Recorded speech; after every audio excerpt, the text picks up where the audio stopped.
Salah satu aplikasi buat texting, aplikasi messaging yang pernah sangat populer di Indonesia hari ini menuju kehancuran. Teman-teman tahu, lu pernah denger dan pasti pernah pakai aplikasi yang namanya Line. Line itu makin hari itu makin sedikit penggunanya, dan gak heran kalau makin banyak fitur-fiturnya yang resmi ditutup. Mulai dari aplikasi Line Today. Line Today itu udah resmi ditutup bulan Juli, tapi 2 tahun yang lalu, tahun 2022 resmi ditutup. Pamit dari Indonesia Line Today. Terus ada lagi Line Voom. Ini aplikasi buat sharing file ya di Line, itu juga resmi pamit dari Indonesia. Goodbye Line Voom. Gua aja sampai nggak tahu Line Voom ini barang apa. Ternyata ada di bumi ini ya.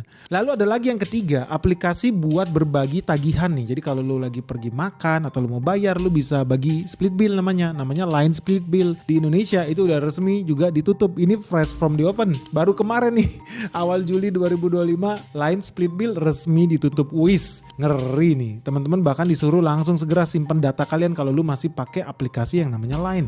By the way, jadi pertanyaan ya, lu masih inget gak sih pada suatu masa banyak orang Indonesia pernah pakai aplikasi ini, dan sekarang kok bisa-bisanya makin sedikit ya penggunanya? Apa jangan-jangan nasibnya akan seperti BlackBerry Messenger yang sempat sangat terkenal berpuluh-puluh tahun lalu? Atau jangan-jangan dia bisa menjadi sukses? Anyway, kalau lu penasaran, kita kupas tuntas yuk kenapa bisnis Line menuju jurang kehancuran. Makanya jangan di skip video ini. Let's check this out.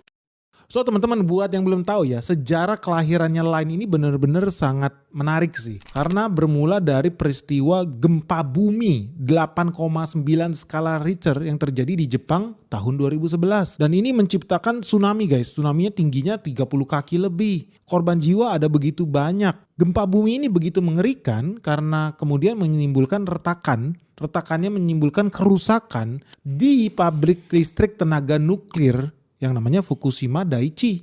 Jadi ini peristiwa yang sangat populer karena radiasi nuklirnya juga sampai ke Indonesia. Dalam bentuk apa? Ikan-ikan beracun, ikan-ikan di laut yang terkontaminasi radiasi nuklir di laut Jepang, ternyata berenang sampai ke laut Indonesia. Terus lu makan, syukurlah lu masih hidup ya. Anyway, ini sangat unik karena ketika terjadi gempa bumi yang dahsyat itu, sekitar 18.000 orang meninggal dunia guys di tempat karena bencana yang luar biasa besar ini. Dan ketika terjadi bencana di mana-mana juga di Indonesia, biasanya apa yang terjadi? Saluran komunikasi terputus, saluran akses karena longsor dan lain sebagainya juga hilang, bantuan susah masuk, koordinasi antara pemberi bantuan dan rakyat yang di dalam itu juga hilang karena tower banyak yang hancur guys, menara BTS, kabel di bawah laut dan lain sebagainya. Nah ini menciptakan kesulitan karena masyarakat Jepang ya pada saat itu masih mengandalkan komunikasi satu sama lain itu pakai SMS. Ya mereka budaya SMS dan telepon zaman itu. Sampai kemudian para korban ini saking kesulitan